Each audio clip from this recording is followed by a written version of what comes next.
Making headlines this hour, Maldives holds special function to mark the Hurawi Day, observed annually as a tribute to Sultan Hassan Izzuddin Dombandaran.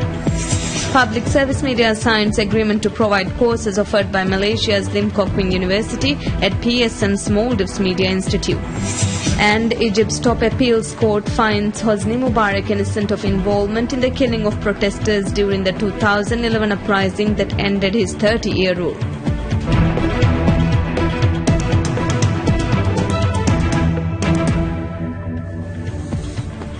Good evening and welcome to Nightly News on Television Maldives with me, Fatima Sara.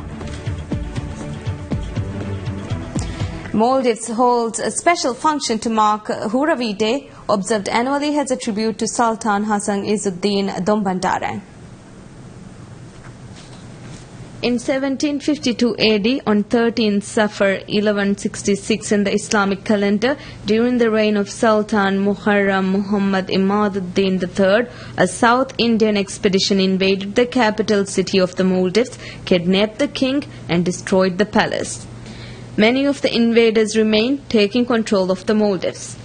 Just 4 months after the invasion, a group of courageous Maldivians, led by Mulige Hassam Manik Khan, decided to liberate the country from the injustices and cruelty of the occupiers. The country regained independence on the 3rd of Jumad al-Akhir 1166 AD in the Islamic calendar. This year, the official function to mark the Hurawi Day was held at Islamic Center in Mali City, which was attended by cabinet ministers, senior officials from government and school students. Speaking at the function as the chief guest, Chief Justice Abdullah Said called on citizens to preserve and practice the moral values of their ancestors. Speaking at the function, Home Minister Azlin Ahmad urged the Maldivians to stay attentive of outsiders trying to influence the country and its sovereignty. He said there are those who want to influence and weaken the Islamic pillars the country has worked to build and strengthen over the years. Minister Azlin said that President Abdul Abdul Gayoom is a leader who prioritizes maintaining and strengthening the country's religious faith and unity. President of the Language Academy Ashraf Ali also spoke at the event. Speaking about the history of the Hurawi Day, he highlighted the challenging situation faced by Maldivians while under captivity of the South Indian invaders. He referred to the courage and sacrifice shown by Sultan Hassan Izzuddin Dombandaran in the liberation of the country. Historian and local writer Kashim Ahmad Shakir also referred to the history of the day and called on citizens to take example from the acts of heroism shown by our ancestors. The country remembers him for retaining the independence of Maldives not only from the South Indian invaders but also from the French influence through a clever combination of war and diplomacy. Public Service Media signs agreement to provide courses offered by Malaysia's Lim Kok Wing University at Maldives Media Institute. The agreement was signed between PSM and Lim Kok Wing University at a ceremony held today at PSM Radio Building's Atletico Hall.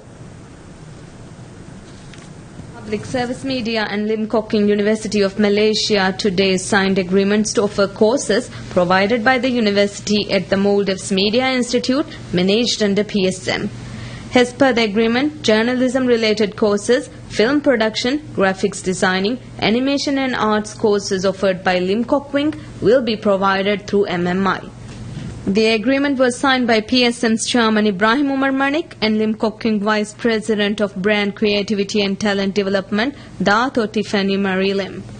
Speaking at the signing ceremony, PSM's chairman Ibrahim Umar Manik said, under the agreement, Maldives Media Institute will provide diploma to degree level courses offered by Lim Kok Wing.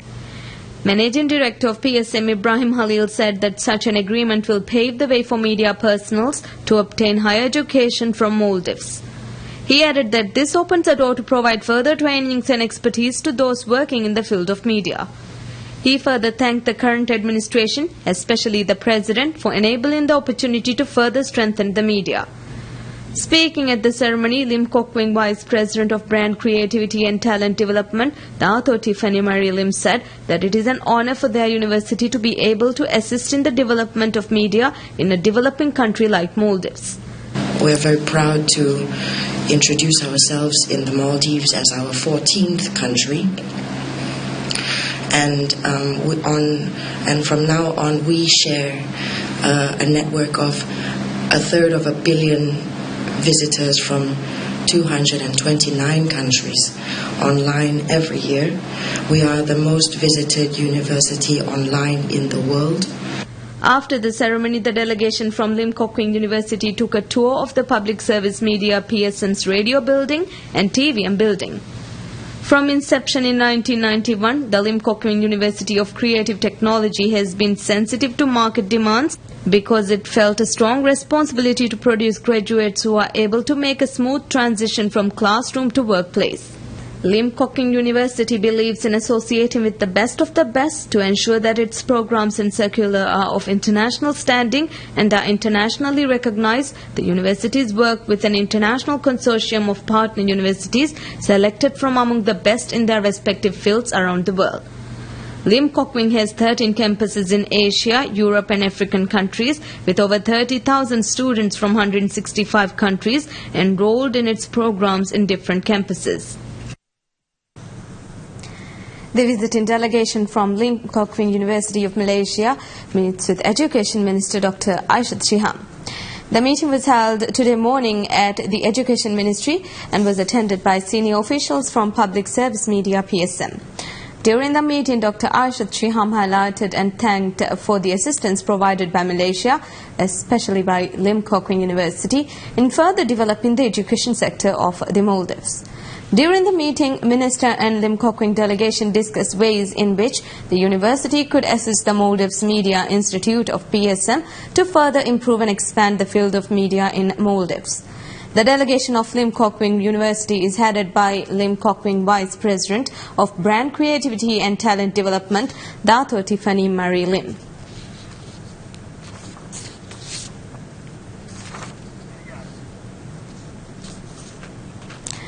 First Lady Fatima Ibrahim begins a tour of some islands of Gulf Atoll.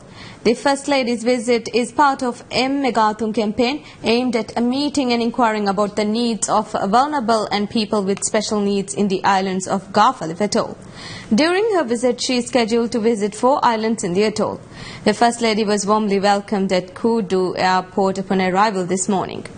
Furthermore, she visited the islands of Mamendu and Nilandu and met with people with special needs and women from both islands and inquired about the difficulties faced by them. She also held discussions with officials working in the health and education sector of both islands. The First Lady is scheduled to visit Kolamafushi Island tomorrow. She is accompanied by some cabinet ministers and parliament members during her visit to Gulf Atoll.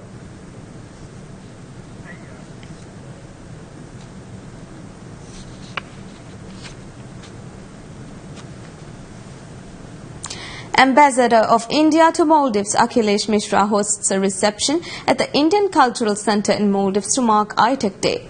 The function was attended by ICCR and ITEC scholar alumni of Maldives who had undergone short and long-term courses in India.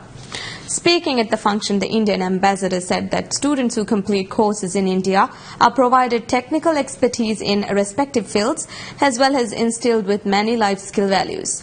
At the function, some of the alumni shared their living and studying experience in India. Indian Technical and Economic Cooperation Program ITEC is a bilateral assistance program run by the Government of India. ICCR scholarship is sponsored by the Indian Council for Cultural Relations ICCR, an autonomous body under administrative control of Ministry of External Affairs, New Delhi. Both ITEC and ICCR provide technical and vocational long and short-term courses in varying fields.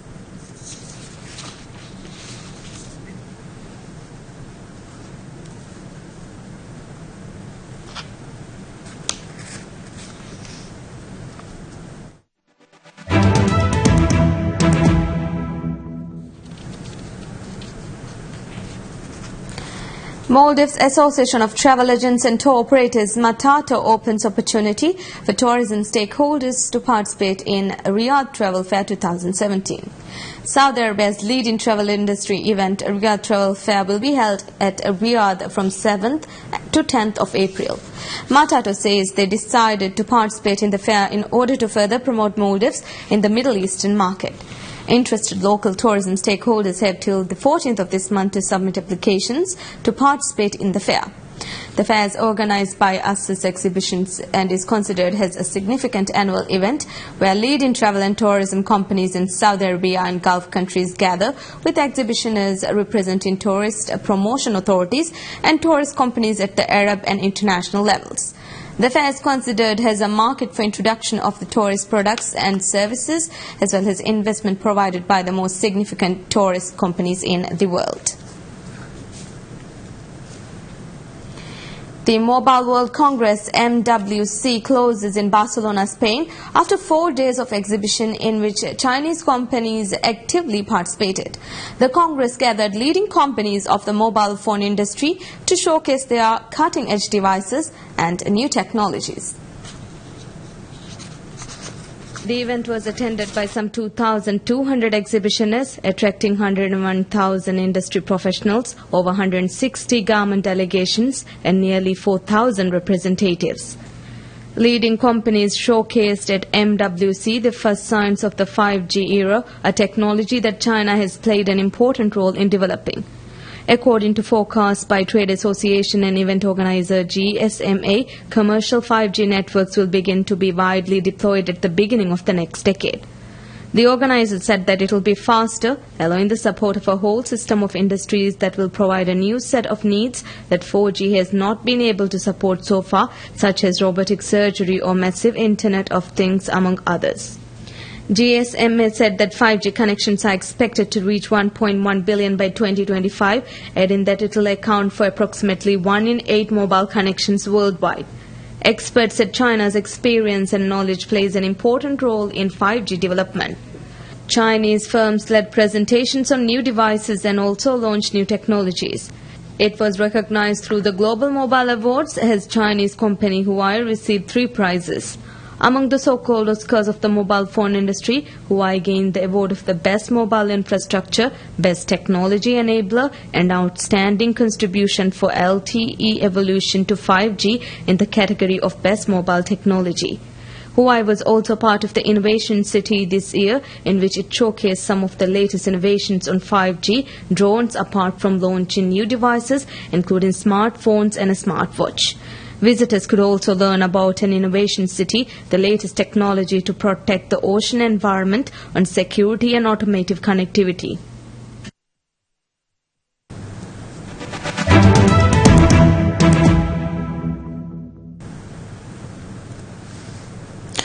Looking at news from international arena, Egypt's top appeals court finds Hosni Mubarak innocent of involvement in the killing of protesters during the 2011 uprising that ended his 30-year rule, a final ruling in a landmark case that is bringing joy to some Egyptians and confusion to others. The trial of Mubarak, who was toppled in one of the tumultuous uprisings which shook the Arab world, captivated viewers as he appeared in a courtroom cage on charges ranging from corruption to complicity in the murder of protesters. Mubarak was originally sentenced to life in prison in 2012 for conspiring to murder 239 demonstrators during the 18-day revolt, an uprising that sowed chaos and created a security vacuum, but also inspired hope for democracy and social justice. But an appeals court ordered a retrial that culminated in 2014 in the case against the aging former president and his senior officials being dropped. An appeal by the public prosecution led to Thursday's final retrial by the Court of Cassation. After a hearing that took most of the day, Judge Ahmad Abdul Ghami announced cheers of approval from Mubarak supporters who filled the courtroom. The court has found the defendant innocent. The court also rejected demands by lawyers of the victims to reopen civil suits. The families of those killed who had attended the trial early on were not present on Thursday. Their lawyers condemned the verdict as politically motivated. Many Egyptians who lived through Mubarak's rule view it as a period of autocracy and crony capitalism. His overthrow led to Egypt's first free election, which brought in President Mohamed Morsi. Morsi only lasted a year in office, however, after mass protests against his rule in 2013 prompted an overthrow by then Army Chief General Abdel Fattah al-Sisi, who later went on to win a presidential election in 2014. Sisi has since launched a crackdown on Morsi and his Muslim Brotherhood, which has been banned as a terrorist organization. Hundreds of Morsi supporters were killed in a single day and thousands were jailed, with dragnet quickly widening to include secular activists who were at the forefront of the 2011 uprising but opposed Muslim Brotherhood rule. By contrast, Mubarak-era figures are gradually being cleared of charges, and a series of laws limiting political freedoms has raised fears among activists that the old regime is back. The chief negotiator for the Syrian government at peace talks in Geneva, Bashar al-Jafari, says that counter-terrorism must be placed highly on the agenda. He has more on this. He made the remarks at a news briefing on the 8th day of the latest round of Syrian peace talks in the Swiss city. The opposition, however, has been reluctant to add terrorism to the talks agenda and instead focusing on Syria's political transition, which it sees as key to progress. Bashar al-Jafari told reporters that counter-terrorism is as equally important as three other topics: Syria's political transition, a new constitution, and UN-sponsored elections. His remarks came after the Syrian army retook the historic city of Palmyra from IS group earlier. The Oasis city, famed for its priceless Roman ruins and archaeological treasures, has traded hands several times over the past year. At the ongoing Geneva talks, Bashar al-Jafari reiterated that the Syrian government delegations has submitted 4 topics to UN envoy Staffan de Mistura, and they are equally important. The Saudi Arabia-backed Syrian opposition, the High Negotiations Committee, HNC, has so far refused to add terrorism to the talks. Al-Jafari said that he was not surprised to hear the answer, adding that a lot of members of HNC are considered terrorists by the Syrian government. The latest round of peace negotiations seems to have been stumbling on, and so far there have been few signs of progress. Turkey tightens measures to tackle security threats along its borders as Turkish-backed forces pursue a campaign to clear IS and Kurdish fighters from a strip of northern Syria. The Turkish army organized a media tour to show it had fully secured the country's border with war-torn Syria. A concrete wall has been constructed at border town of Hoyuk to stop illegal crossings along the length of Turkey's 560-mile border with Syria. The boost to border defense comes as Turkey continues its Operation Euphrates Shield, launched in August in an effort to push IS away from Turkish territories and stop the advance of a Syrian Kurdish militia. The operation has led to Turkish-backed rebels seizing the Syrian town of Al-Bab from IS last week, deepening Turkish influence in northern Syria and creating a buffer zone.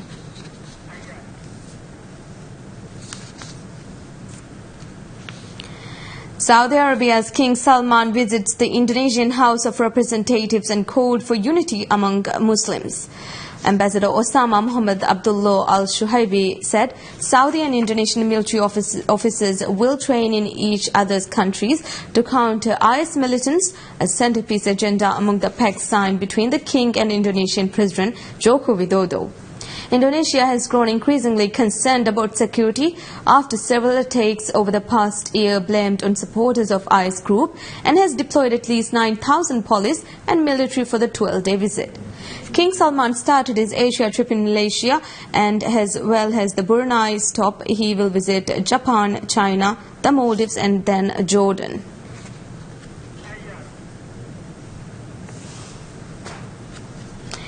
EU Parliament votes a non-binding resolution urging the EU Commission to temporarily reintroduce visa requirements for US citizens to encourage Washington to grant Bulgarian, Croatian, Cypriot, Polish and Romanian citizens visa-free access to the US.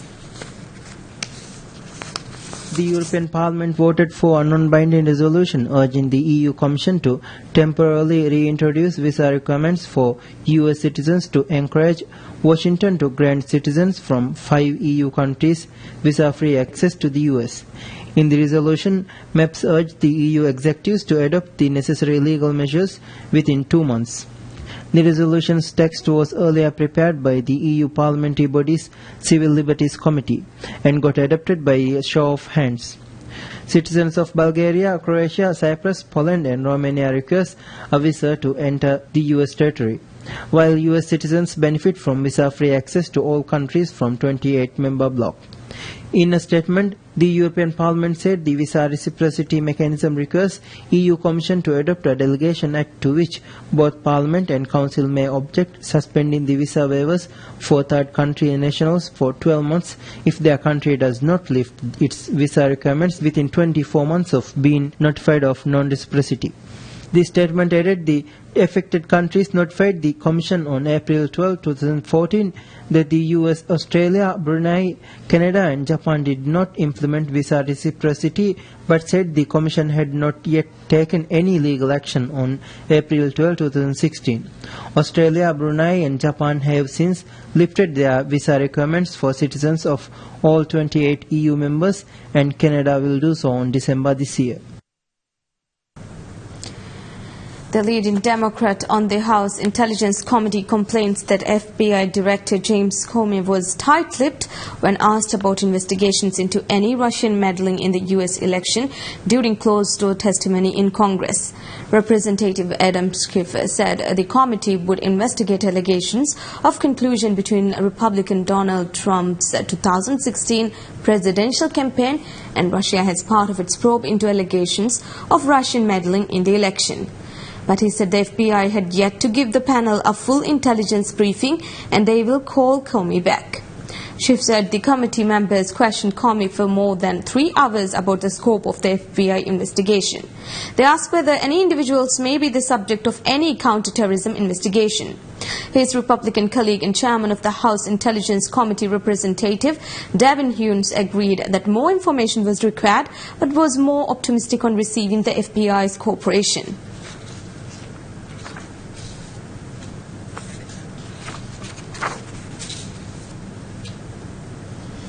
The chief observer of United Nations Peace Mission to Colombia says that the disarmament of FARC rebels is going according to plan. As part of a peace plan signed last year, FARC rebels are now due to surrender their weapons at designated mobilization zones around the country. The rebels are expected to have turned in all their arms by June. However, the UN and some members of the FARC have raised the possibility of a delay in the process amidst logistical problems. But at a news conference in Bogota, General Javier Perez-Aquino of the UN mission told the media the process is progressing. He said United Nations mission in Colombia started with the gradual implementation of 3 specific tasks. Aquino said this included identifying and registering all weapons in FARC at temporary camps in 26 areas and in temporary transitional points of standardization, the storage of weapons from FARC app members as part of the mechanism for monitoring and verifying, and lastly planning and verifying the destruction of unstable weapons that are being held in storage. Aquino added that deadlines set out in the peace plan are achievable. Despite the reassurances, there is still mistrust over the disarmament process. Some have called for visual documentation to prove the handover of weapons. But Aquino dismissed the idea, extolling the credibility of the United Nations. Under the terms of the peace accord, the FARC, which began as a peasant uprising 52 years ago, is to form a political movement in the South American nation. The accord has been heavily criticized by many and was initially rejected in a referendum, has been too lenient on the rebels who will be spared jail time.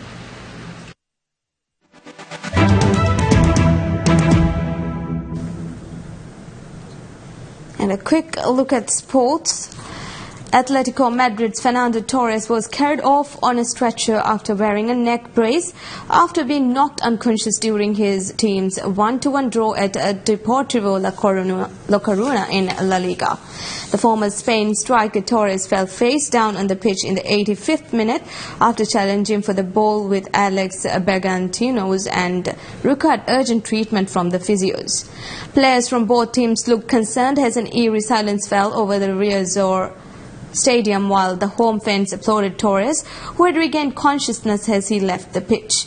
A statement from Atletico said the 32-year-old Torres had suffered head trauma and would spend the night under medical observation in a hospital in Coruna.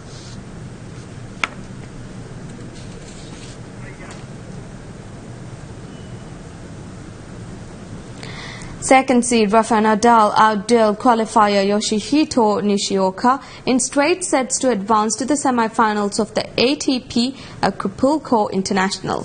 Spaniard Nadal needed a first set tiebreaker before earning a couple second set breaks to win 7-6, 6-3 over the 21-year-old from Japan.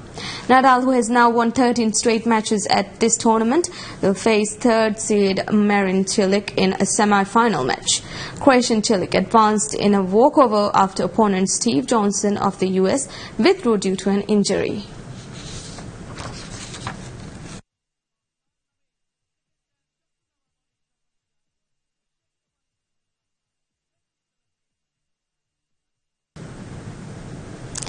And on a lighter note, the 10th X-Men installation, Logan, is expected to dominate ticket sales, debuting in more than 4,000 theaters in North America this weekend. I am not whatever it is you think I am. Action film Logan is expected to top ticket sales at the North American weekend box office from Friday through Sunday. Starring Hugh Jackman as Wolverine and Patrick Stewart as Professor Charles Xavier, it is the 10th film in the X-Men franchise.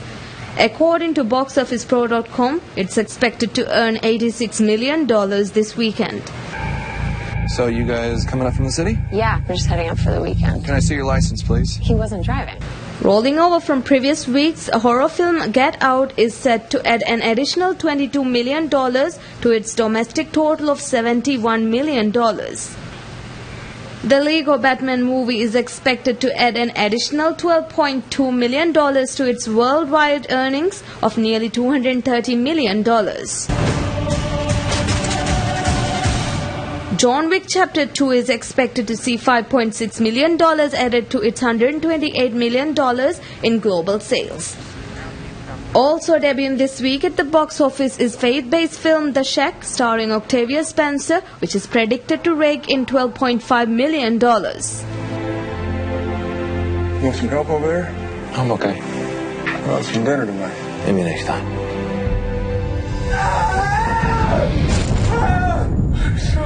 I'm so sorry. Well, that's it for tonight. Stay tuned for more updates of recent current affairs stories here on Television Motives. Thank you for joining us. Wish you a pleasant evening. Good night.